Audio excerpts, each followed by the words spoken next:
Cultos e suas formas. Escola dominical tem o seu sentido de ensino. Culto de oração não é para ficar conversando, nem ajoelhado conversando um com o outro, é para orar. Culto de pregação não é para se envolver em sentido doutrinário, nem em outras coisas. Culto doutrinário, então preparar os crentes no ensino. Culto de cruzada é o pega-pega para fazer movimento, não é a mesma coisa que outros cultos. Culto nos hospitais, precisam pessoas éticas para fazer esse trabalho, se for qualquer pessoa vai estragar tudo. Culto nas repartições públicas. Cada culto tem a sua maneira de ser. Crente despreparado faz tudo da mesma maneira. Mas nós não temos nenhuma razão para sermos crentes despreparados. Tem os cultos de ensino, como este culto nosso aqui da terça-feira. Cada congregação tem o seu dirigente, que tem um dia na semana para ajudar os irmãos. Se ele não tem uma bagagem ainda suficiente, então procure onde tem ensinos e alguém que dá uma palavra e vai aumentando o seu potencial. Mas tem a obrigação de na sexta-feira dar uma palavra, às vezes convida alguém, isso é muito comum, mas precisa que naquele culto prepare os crentes. Não há razão numa igreja como a de Maceió, especialmente aqui no Farol, crentes ameninados, porque são crentes que vêm recebendo ensino de muito tempo. Não é porque não são ameninados serem crentes frios. Crente frio é outra coisa. Agora, um crente amadurecido, ele não pode andar fazendo bobagem. Paulo diz: quando eu era menino, falava como menino, mas quando fui adulto, acabei com as coisas de menino. Eu hoje não posso ser mais como menino, andar pulando, saltando, virando aquilo. Era de menino quando eu era menino, depois fiquei adolescente, depois rapaz, agora é adulto, agora tem outra maneira. Imagine se a gente tivesse aqui tudo que nem os meninos subindo nas bancas, descendo por lá, não pode. Então é isso aí, os crentes amadurecidos. Para fazer culto em determinados lugares, precisam de pessoas competentes. Não envie alguém para hospitais, para determinados lugares, senão eles fecham a porta, fazem bobagem por lá, depois alguém não quer mais. Quando entra lá com cuidado, com carinho, fala de acordo com o lugar, mas tem crente que chega lá e faz um barulho como se estivesse no culto de oração. Talvez no culto de oração e em casa ele não fala tanta língua e não faz tanto barulho, vai fazer lá. Então precisa muito cuidado nisso aí. Nós estamos hoje, queridos, com uma palavra de Deus, e eu venho meditando nisto aqui, respeito de Paulo, quando a Bíblia diz que ele de Mileto mandou a Éfeso chamar os anciãos da igreja, ou seja, chamar os presbíteros. Paulo estava numa jornada e ele pretendia chegar a Jerusalém, mas pelo que lemos na Bíblia, ele estava em Mileto e ele queria ir a Éfeso, mas o tempo não dava. E ele estava pensando consigo, de acordo com o que nós ouvimos na sequência, que ele estava passando ali pela última vez, não teria outra oportunidade. E era crentes que ele mesmo tinha ganhos para Jesus, obreiros que ele tinha feito, alguém que ele tinha lutado para que tivesse uma vida segura, uma vida preparada para fazer o trabalho. E se é a última vez eu não posso ir lá, então chamou alguém que sentia como ele para de Mileto ir a Éfeso. Diga lá aos presbíteros que eu não posso mais ir lá. Estou passando aqui pela última vez, conforme nós lemos, que ele disse: não vereis mais o meu rosto. Diga que venham, que eu preciso falar com eles. Queria deixar a mensagem final do seu ministério com aqueles presbíteros. E disse: e logo que chegaram junto dele, disse-lhe: vós bem sabeis desde o primeiro dia em que entrei na Ásia, como em todo esse tempo me portei no meio de vós.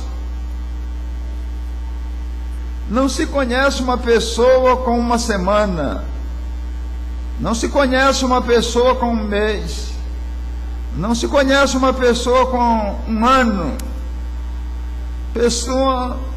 As pessoas têm muitas facetas, uma hora apresenta uma coisa, outra hora apresenta outra, outra hora apresenta o outro lado, e alguém diz: eu não sabia que ele era assim, eu não sabia que ele era assim. Se conhece as pessoas praticamente pela vida toda. Um resumo é que se pode entender tudo. Mas Paulo diz: logo que chegaram junto dele, a Bíblia diz, quem escreveu foi Lucas, né?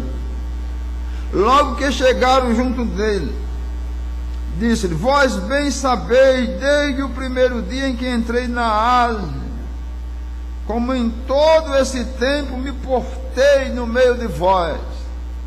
Não são muitas as pessoas que podem dizer assim: vocês me conhecem, sabem do meu testemunho, sabem da minha vida, sabem como eu tenho andado, sabem do meu comportamento na igreja, comportamento no trabalho, comportamento em viagem, comportamento em casa, enfim,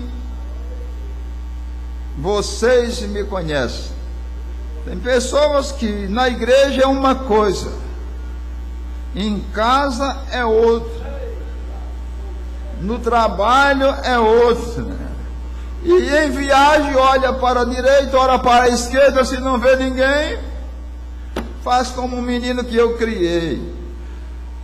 E um dia eu dei uns apertos naquele menino, e uma irmã disse: não, mas esse menino é tão bonzinho.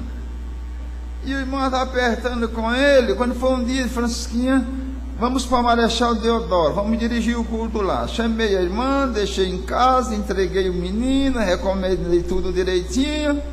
Quando eu saí, aí o menino perguntou para a irmã, disse: meu pai já foi?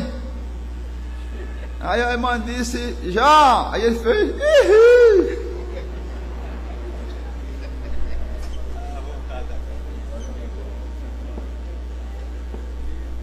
Fui no sábado, passei no domingo, cheguei na segunda. Quando cheguei, a irmã estava pelos cabelos. Pelo amor de Deus, nunca mais deixa esse menino comigo, que não tem quem aguenta. Eu digo: ele é tão bonzinho, irmã.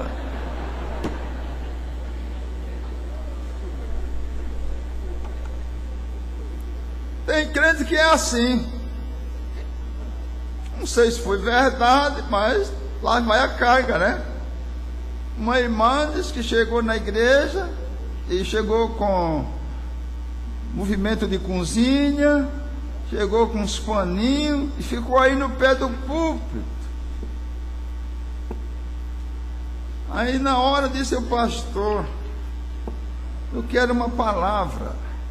Quando foi dar a palavra, disse: olha, eu quero que o irmão me permita morar aqui na igreja, que aqui na igreja meu esposo é tão crente, ele é um presbítero responsável pelo trabalho, mas só na igreja que ele é bom, em casa não tem quem aguente.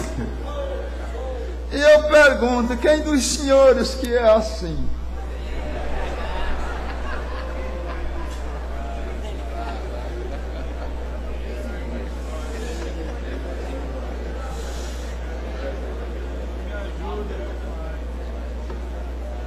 Olha, quem mais pode dar testemunho do esposo é a esposa. Se vocês forem crentes mesmo para com a esposa, vocês são crentes até dentro d'água.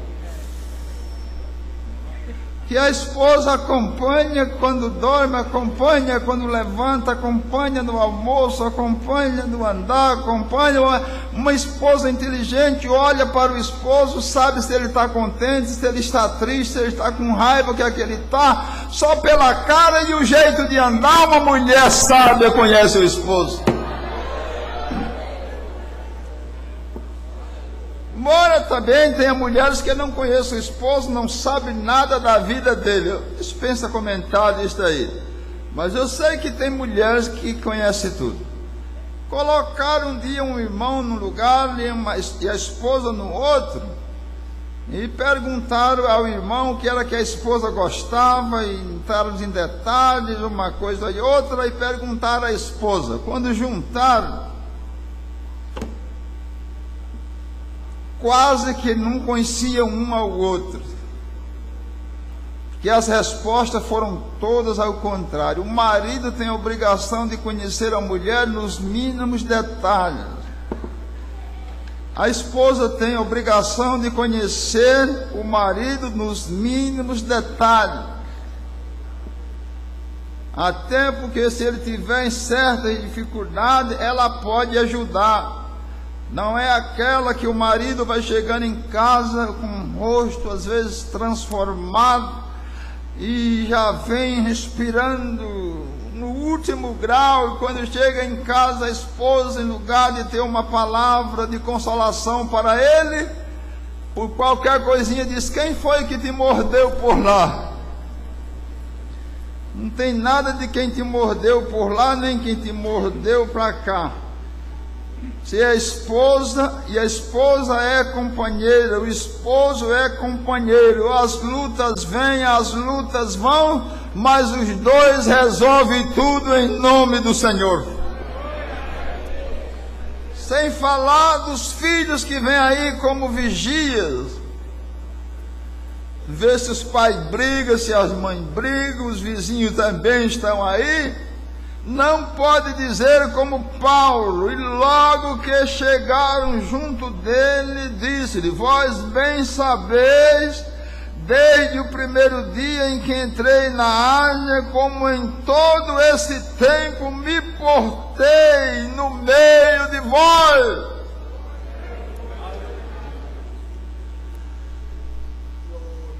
Eu li de um certo pregador. Ele pregava bem a palavra do Senhor.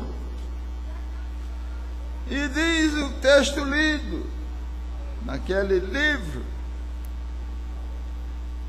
que quando ele subia no púlpito para pregar, ninguém queria que ele descesse mais. Ele falava tão bem que alguém ficava: não, demônio, fala mais, fala mais, fala mais. Quando ele descia, a vida era tão desajustada que alguém não queria que ele subisse mais ao púlpito para falar. Ninguém pode ser assim. Tem que ser como disse Paulo. E logo que chegaram junto dele, Lucas escrevendo, e logo que chegaram junto dele, disse-lhe: vós bem sabeis, desde o primeiro dia em que entrei na Ásia, como em todo este tempo me portei diante de vós. Eu sei que isso não é fácil. Primeiro, que nós não somos feitos da massa angelical. Segundo, que cada um de nós temos um temperamento. Uns são de temperamento melancólico, introvertido, pensativo, desconfiado. O outro tem um temperamento sanguíneo, fala até pelos cotovelos, enquanto o melancólico passa tempo pensando o que é que vai fazer, o sanguíneo faz tudo sem pensar em nada. Dê certo, dê errado, ele já fez. ele, se possível, dá um pulo sem ver o que está embaixo. Quando vai no caminho, diz: agora vou me acabar, não tem jeito, que os tocos estão lá me esperando e as pedras. Colérico, persistente, vai até encontrar água. O filmático não está nem aí, bota um disco de Vitorino Silva, põe aí um disco de um outro cantor, eu quero ouvir música e não tem nada a ver com a vida de ninguém. Fulano, olha, o teu amigo morreu. Ele disse: é assim mesmo, nasceu um dia e morre outro.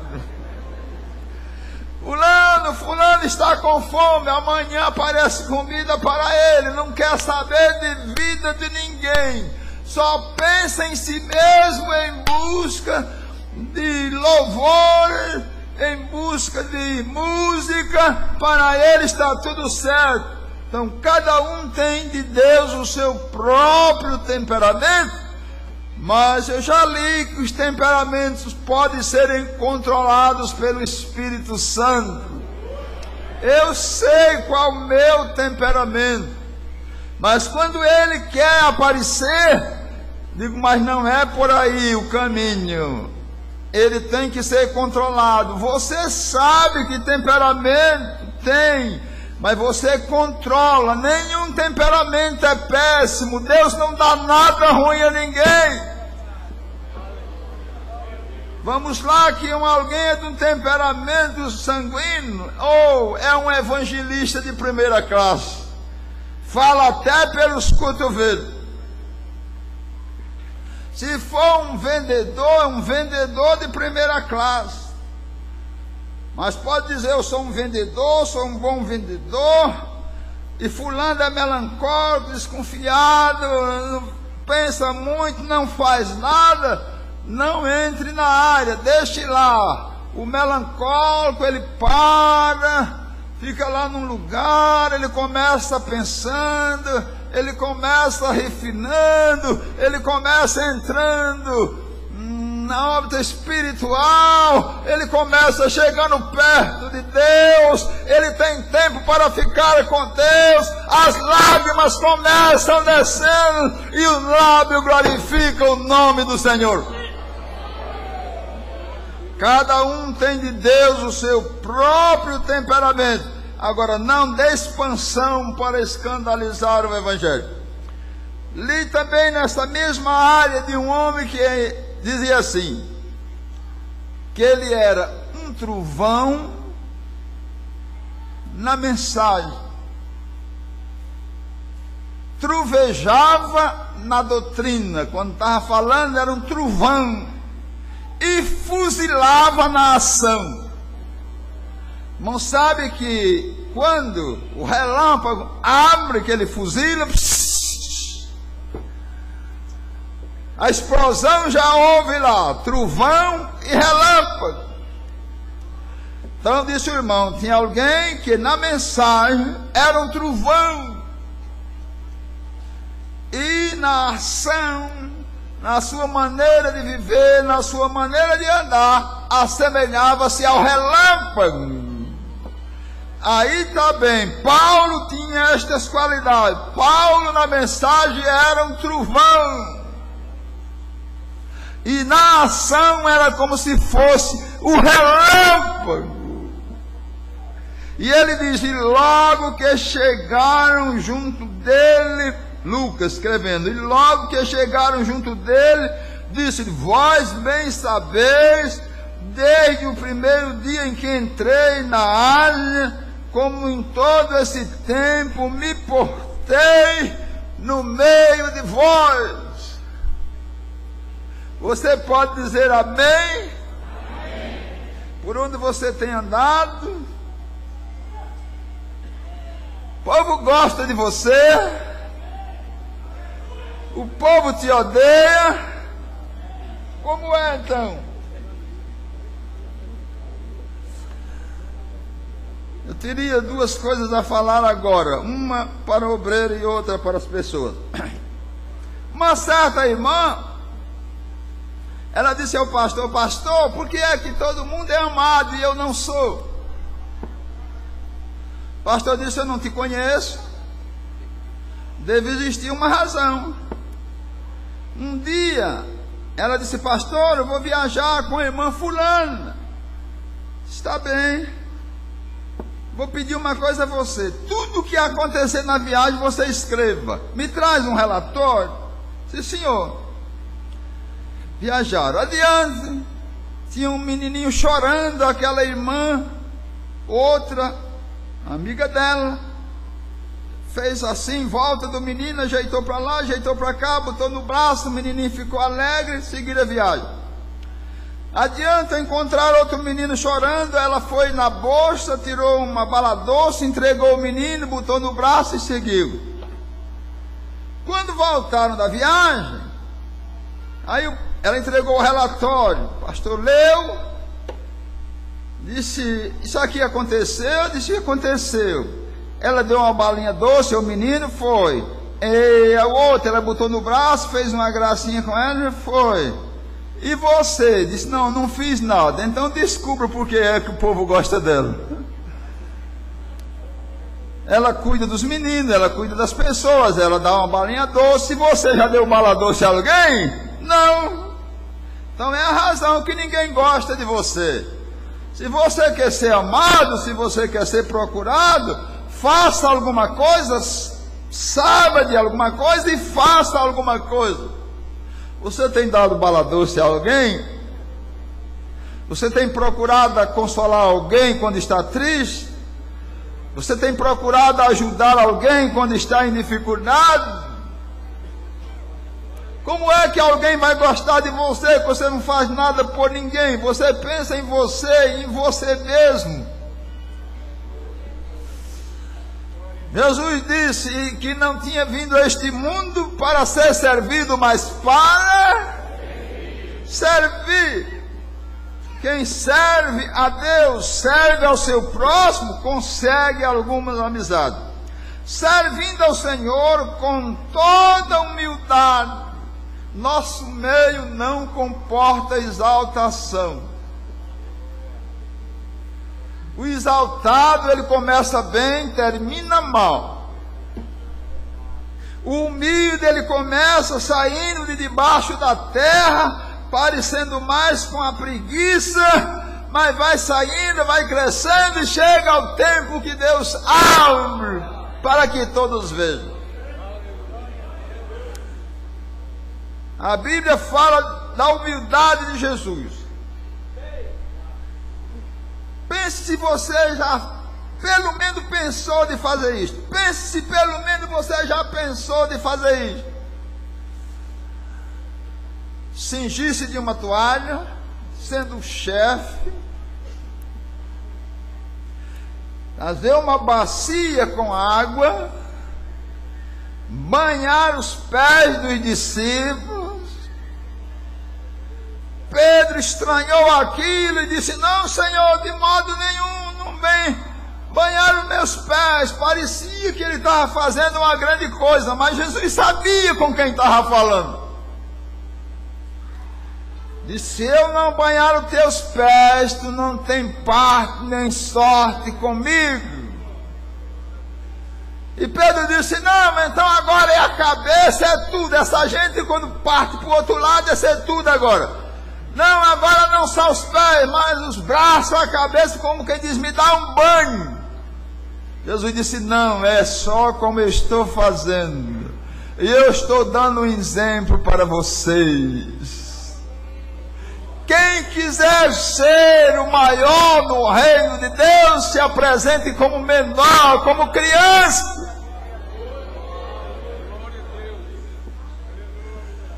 Servindo ao Senhor com toda humildade. Tem gente que eu sou, eu faço, eu tenho, se propaga. Tudo que a gente vive, irmão, a gente lê, vê ilustrações, uma coisa. Alguém fez uma ilustração. Lembre-se que não é bíblico que eu estou falando. Uma ilustração ajuda a mim e a você. Você vai achar a razão. Os patos, em tempo de frio, eles viajam para outra parte. Eles emigram para outra parte. Mas alguém disse que quando os patos estavam se preparando para viajar, para passar o tempo frio em outro lugar, diz que o velho sapo disse: vocês vão me deixar aqui, mas morrer neste frio? Sério, você não sabe voar, você vai ficar. Ele disse: não, eu tenho um plano, eu vou ficar em cima da asa, vamos dar um treino. Deram um treinozinho, não dá não. Abriu a boca, disse: vocês estão vendo que eu não tenho dente, não é? Então deixa eu segurar no tronco da asa. Segurou no tronco da asa, deram um voo, disse: vou para o fim do mundo com vocês. Quando foi no dia da viagem, prepararam, ele segurou no tronco da asa e viajou. Lá em cima um outro pato olhou e disse: que é aquilo lá? Chegou lá olhando: que é isso aí? Disse: o velho sapo que pediu uma ajuda. Bom, ótimo, é um trabalho social, isso é louvável. Mas de quem foi a ideia? Aí o pato não esperou para que, o sapo não esperou para que um dos patos dissesse: não foi dele. Ele disse: foi minha. Abriu a boca, acabou essa história. Abriu a boca, soltou onde estava seguro, só deu pedaço lá embaixo. Quando você faz as coisas, quer mesmo que apareça, mas isso aqui é minha ideia, isso aqui é um projeto meu, isso aqui foi eu que fiz, sou eu e mais eu, isso é meu, é assim? Ou você deixa que o nome do Senhor seja glorificado através dos seus feitos?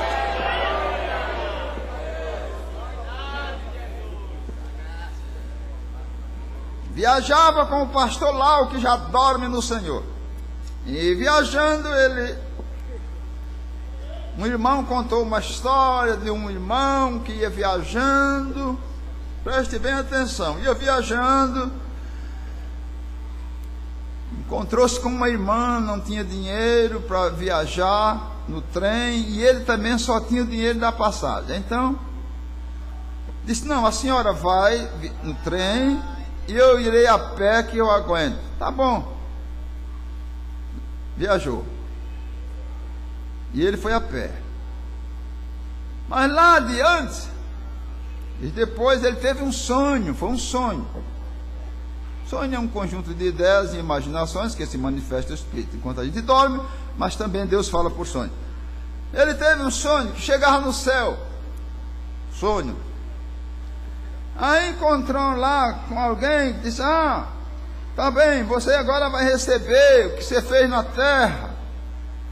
Aí pegou lá um livro e disse: olha, aqui é crédito e aqui são débitos. O que você fez e que desapareceu por lá mesmo, você não recebe aqui. Mas o que você fez lá, que deu para chegar aqui, porque uns constroem com madeira, outro com feno, outro com palha. Aí ele abriu lá, disse: olha, você um dia ajudou uma senhora assim, disse: ajudei. Disse: ó, seu galardão aqui é este. Deixa eu ver aqui agora do outro lado, não deve. Quando viajou para lá, você contou isso a alguém lá na terra? Disse: eu contei. Disse: então você já recebeu lá, aqui não tem nada. Aí o irmão lá deu aquela risada meio mole assim: eu sei que no céu nós não vamos achar nada, porque aqui tudo que a gente faz que é logo que o povo veja e troca trombeta. Como é que você tem feito? Tem reservado alguma coisa para receber no céu? Ou tudo que faz diz: fui eu que fiz, sou eu e mais eu e eu mesmo? Ou está reservando alguma coisa para quando chegar no céu? Paulo diz: servindo ao Senhor com toda humildade, com muitas lágrimas. Eu sei que a gente precisa também, pelo menos, de uma colher de chá, irmão. Não é todos os dias com lágrimas, mas tem oportunidade que ninguém faz o trabalho do Senhor na lei do menor esforço. Tem dia que você tem que fazer com lágrimas. e não pode deixar de fazer. Você tem que lutar, faça mesmo com lágrimas, porque o Senhor está contemplando e um dia você receberá. Espera um pouquinho aí. Versículo 22. E agora, eis que ligado, preste atenção a isso, e quem é obreiro com especialmente.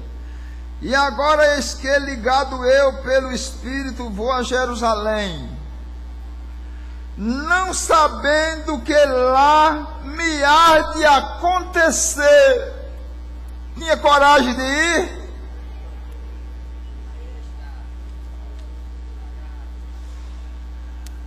Senão que o Espírito Santo de cidade em cidade me revela dizendo que esperam, dizia ele, por mim, prisões e tribulações. Tinha coragem de ir lá fazer o trabalho, sabendo que prisões estavam te esperando, tribulações estavam te esperando. Eu sei que se você soubesse que lá estava tendo batido com o Espírito Santo, cura divina, muito glória a Deus, aleluia, a palavra assim, falando de prosperidade, todo mundo gasta dinheiro para ir lá. Eu quero saber quem vai quando está sabendo que prisões e tribulações estão esperando.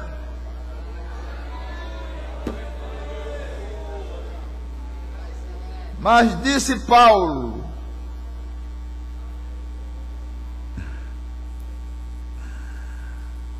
versículo 24, mas em nada tenho a minha vida por preciosa. E parece que ele chegou aos limites.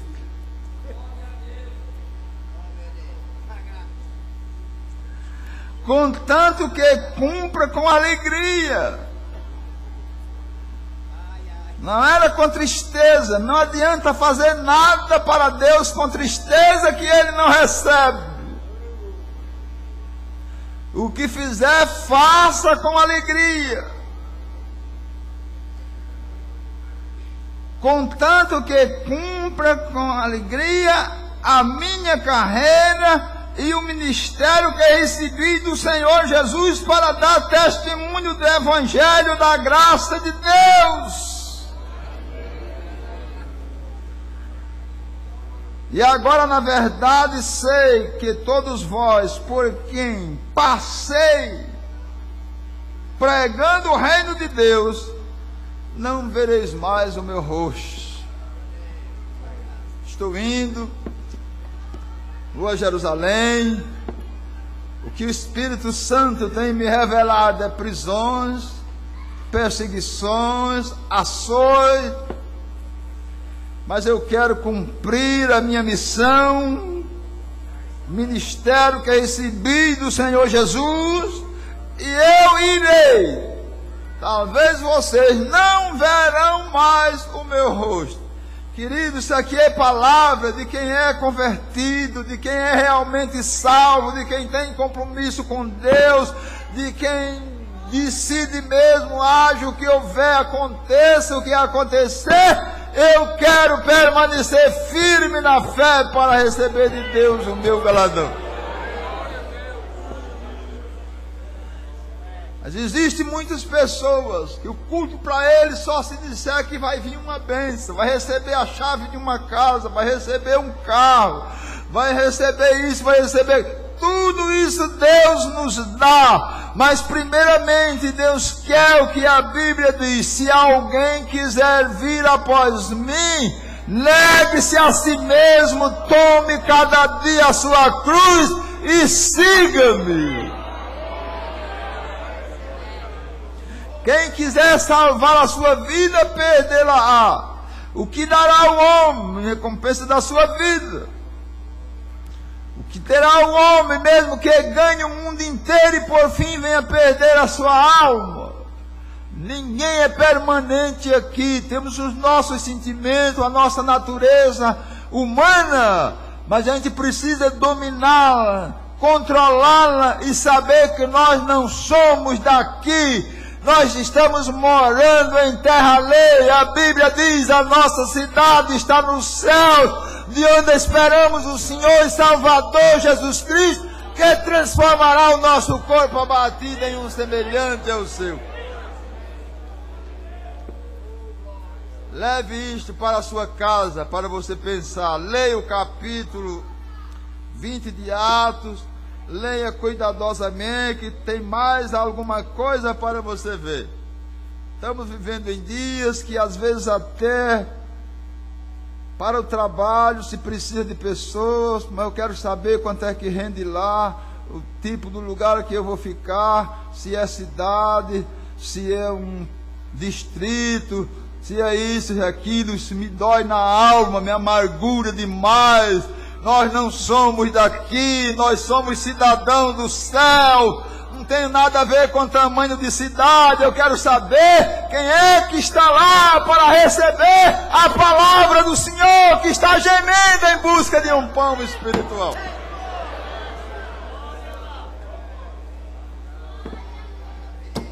Paulo diz: se pensamos em Cristo só nesta vida, somos os mais miseráveis de todos os homens.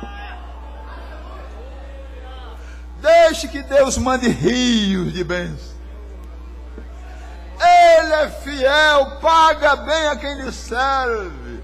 Agora deixe que Ele mande, não corra atrás disso, não é atrás disso que nós vamos andar. Nós andamos atrás de almas por quem Jesus morreu. E às vezes na vida até aceitando o pior ao nosso respeito, como disse Paulo: o que me espera lá são prisões e as tribulações. Às vezes esperamos o pior e vem o melhor. Deus abre as janelas dos céus e manda bênção de sobra para nós. Queria ir mais à frente, mas o relógio me diz que está bom. Deus abençoe. Leva este pão de Deus para casa. Medita nisto aí. Se é realmente que você veio buscar uma palavra de Deus, aqui está a palavra do Senhor. Todos de pé. Querido Deus e Pai, a quem servimos, te agradecemos pelo dia de paz que nos deste. Vencemos o dia e as suas lutas. Desponta para nós uma noite. Não sabemos o que esta noite vem nos trazendo. Se algo mal vem ao nosso encontro, que o Senhor transforme em uma bênção.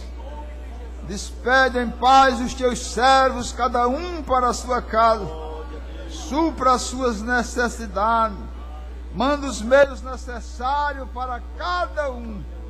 Que apresentamos, pedimos e agradecemos a Deus, em nome de Jesus. E todos dizem: amém. O amor de Deus, a graça de nosso Senhor Jesus Cristo e a comunhão do Espírito Santo seja com todos, e todos dizem amém.